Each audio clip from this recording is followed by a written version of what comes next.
Ito pa, yung liability ng president. Very simple na naman. Okay? Chain of command.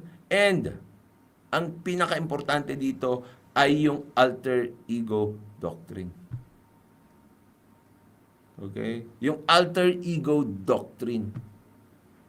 Yung gawa ni Secretary Recto, gawa rin ng presidente.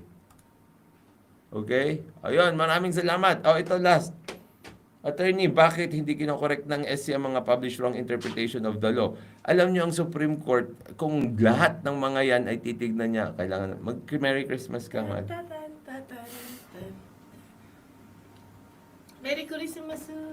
Ayan, alis na ako. Last na lang, last question. Attorney, bakit hindi kinokorek ng SC yung published wrong interpretation of the law? Ang Supreme Court hindi pwedeng parang vlogger na katulad ko, na kapag merong mali, i-address agad. Ang Supreme Court, issues should be brought before it. Tapos pag gagalaw yung Supreme Court, may mga pamantayan, yung mga inaral natin noon. 'Di ba? There should be pending issue, ganyan. Tapos dapat itong issue na ito ay na-erase sa proper time.